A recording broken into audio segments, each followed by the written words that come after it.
received a yellow weather warning that we have high winds in the area, so I've decided to spend today in the greenhouse. Now we're into February now, and a lot of us gardeners suffer from itchy sowing fingers, but need to be careful because depending on where you are in the country or even in the world, we've still got time for that snowfall. I'm fortunate in here that I've got the Vitopods now, and also within the greenhouse we've got reasonably amount of light, so I'm going to take the plunge and sow a few seeds. I'd just like to point out that this is certainly not a paid promotion for the seed company DT Brown. It's just the seed company that I prefer to purchase seeds from. For those who watch the channel on a regular basis, you may remember last year I did have a little issue with an item from another company, and DT Brown contacted me, resolved the issue, so things like that I don't forget.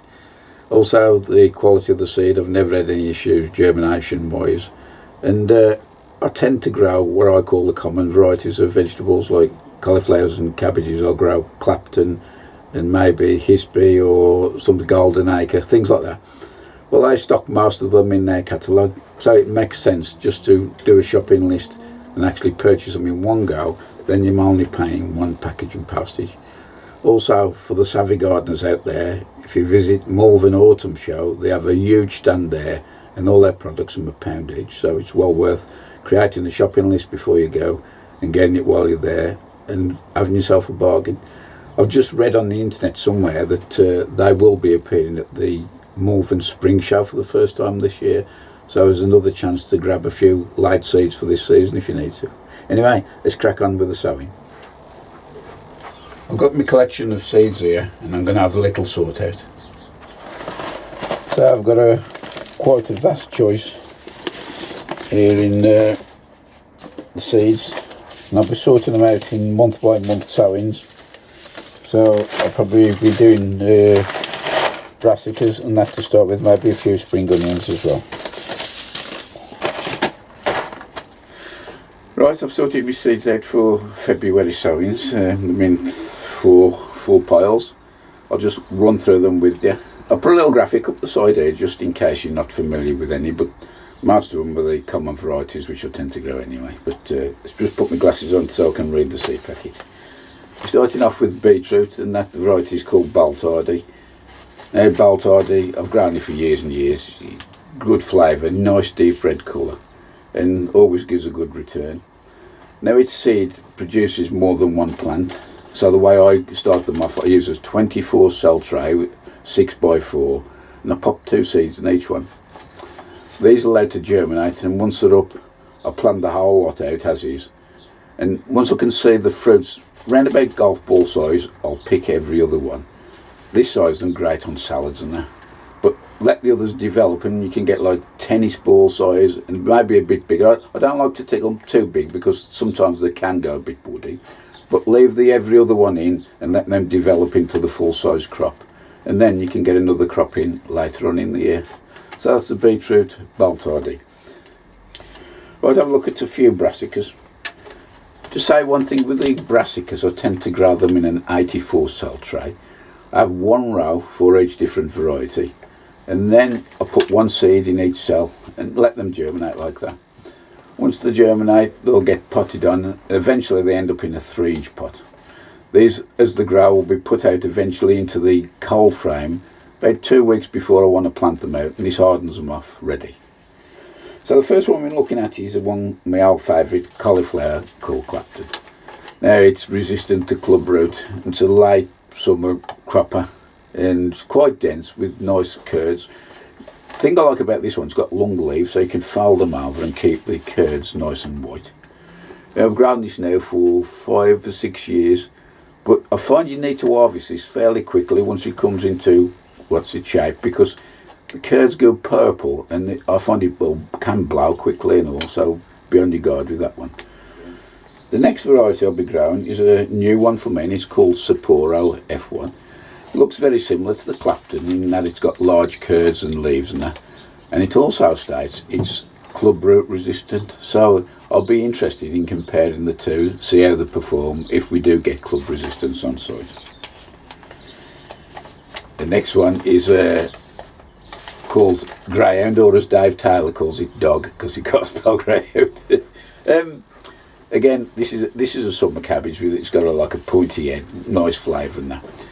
And it matures fast, so you can actually do quick successional sowings with this if you want. And actually sown these in August, and you get them as an early spring cabbage.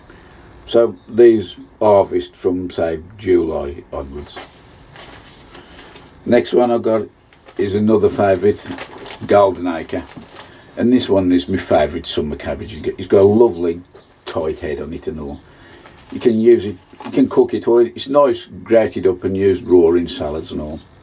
So that one there is harvest July till September. Next one up, a different one for me. I've never grown this before, and it's called Dutchman F1.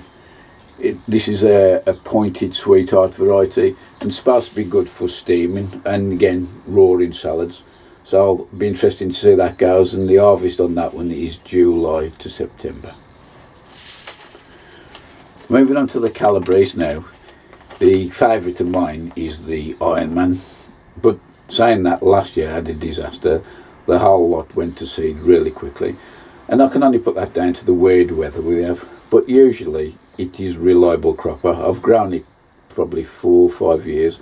It's got a nice purpley tinge to it, and once you take the central stalk out, if you put a cross in the stalk with a knife, you'll get these lovely florets off, and leaving them, it can produce again some decent size crops for you to get a good few mils out.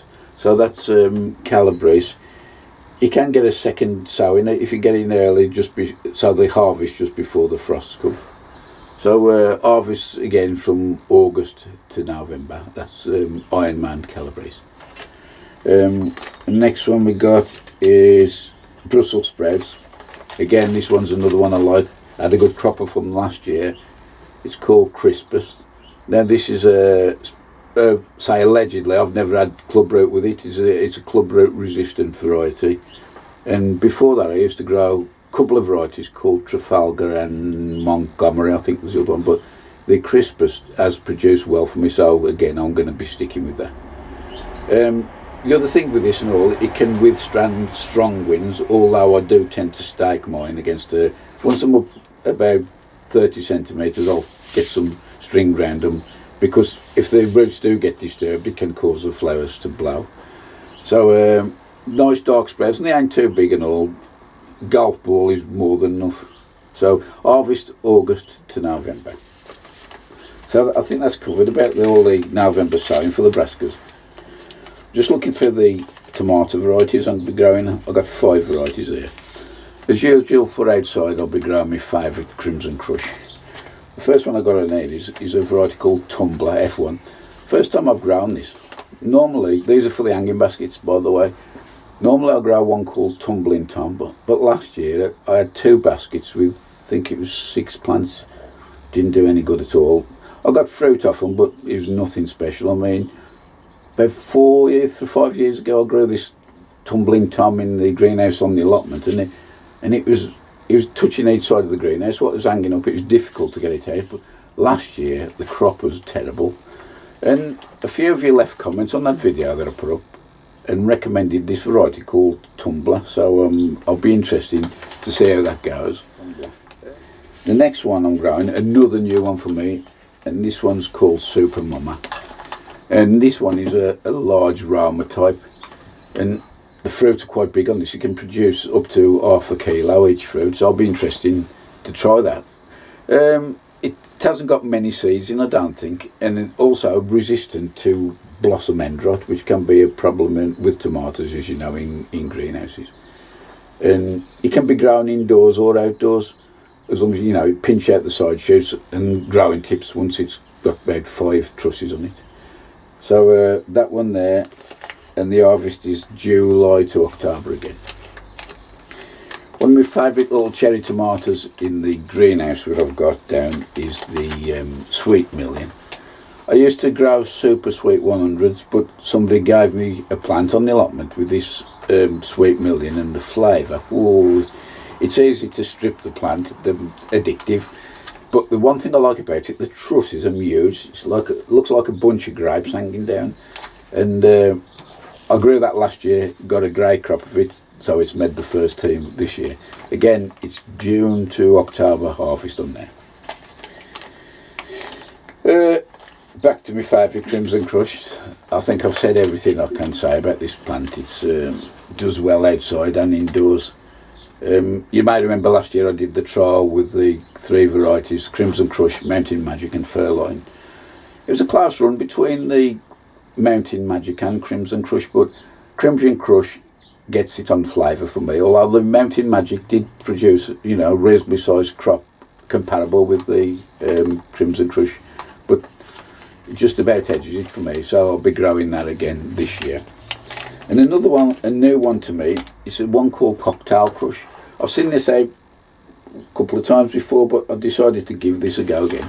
And again, this is another blight resistant variety that can be grown inside and out. It's got medium sized fruits, but the interesting thing for me is the flavour, because it's supposed to have a cross between sweet and an acid. So it'll be interesting to see the flavour of that compared to my Crimson Crush. The last of the immediate signs for this month are the Leeks, and I'll be trying 2 varieties this year. You may recall last year my leeks got wiped out with the allium leaf miner, leaf moth. Purely my fault, I didn't cover them, so as soon as these go out, the enviromesh will be on the top and nothing will get in, I'll guarantee it. I plan to do on 2 sowings. I'll do a very early one getting these in now. I'll probably put another set in probably May, June, and hopefully by the time they're up, the second spell of the allium leaf miner will have passed, and that should escape it. But I said before, these are going to be completely covered with very, very fine enviromesh, so there's no excuse for them to getting caught. Anyway, the favourite variety as usual will be the mussel buller. I do like the taste of this one. That's when they're not being attacked by pests. With mine, I find sometimes they'll get a bit of rust towards the end of the season. They do freeze well, but we tend to eat ours more or less as is, and any leftover we'll use in soups and stuff like that. So harvest any time from October, it'll go all the way through winter up until February, March. And the last one I'm growing is this one called Stocky F1. I've never ever grown this before. And looking at the photograph, it looks like a cross between what I call a conventional leek and the pot leek. It's only a short, well, not short thing, it hasn't got much blanched stem on it, but I've decided to give it a try. And it says on here, it'll survive even the harshest of winters to give a really firm and stocky shanks with excellent flavour. It says you can sow from January to March, which I'm going to be doing now. And the other thing I like about this is that the man is squat. So I don't think I'm going to be growing pot leeks this year. I did, was it last year or the year before? That was okay, but I tend to like the traditional first. But this is like an intermediate between the two, and it'll be interesting how these perform. So that's the bulk of my February seed sowings for this year. Now I've got a bit of pricking out to do. I just want to share with you these lovely snowdrops. This is some plants that I had off Nick from Nick's Allotment a couple of years ago in this bucket. And last year I did split them. I split 6 clumps off, put them in the garden borders, and this was left. They've spread and all, so after they've finished flowering, I'll be popping some of those back into the borders. Just have a quick look in the Vitopod, what's ready now to be pricked out. As you can see, the peppers are really romping away now, they love it. So some more, the onions have got to be done now. I think I'll be potting the peppers on first. Just fetch these peppers out of the Vitopod. And these are called Corno di Toro Rosso. And 16th, so these are 3.5 weeks these have been in there. I must say the germination is very good using the Vitopod, and consistent and all, a really good germination amount. So I'm going to pop these on into 3-inch pots. The compost that I'm using is this, the Bathgate. It's the peat tree variety, and so impressions so far quite good. I have added a little bit of horticultural sand in it. I think there's already some in there, but and say there's plenty of food. You can see these look quite dry actually, so I might have just got them out in time. Just gently tease them apart, careful not to damage the stems. There you go. I just made a hole there with the Sharpie, as you saw. Just lower the plant in and gently ease the soil back in the hole. Give it a little tap, and that can be put out for a watering. There we have 15 potted up into the 3-inch pots. What I do, I've got a normal size seed tray there. And this is a 15 cell unit there. I find by putting the pots in there, they fit just nicely. Makes them very easy for watering as well. Just lift the whole tray up, put it into a tank, water from below, take them out. You're not disturbing the pots. So I'll just carry on and fill that tray up. That's there, 15 potted on there in the tray.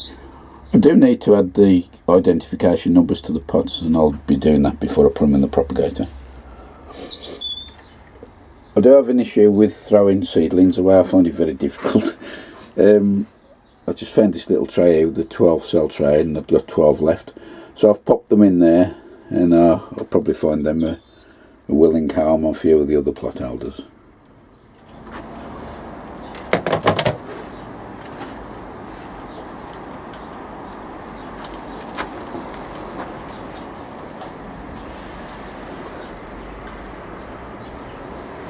Notice I've put capillary matting in here to increase the humidity and also keep the moisture in there.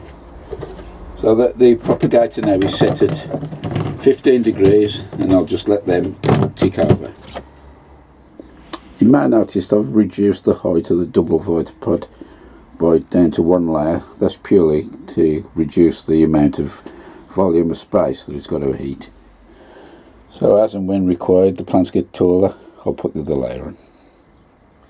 So I'll carry on now pricking out the peppers. There's still a few more tubs to do, and then I've got all the seed sowing to look at. That's about it for this one. Just like to welcome all the new subscribers that have come along just recently. Welcome to the channel, and thank you very much. And also thank you very much to those who already subscribe and do comments. So that's about it for this one, and I'll see you in the next episode. Bye for now.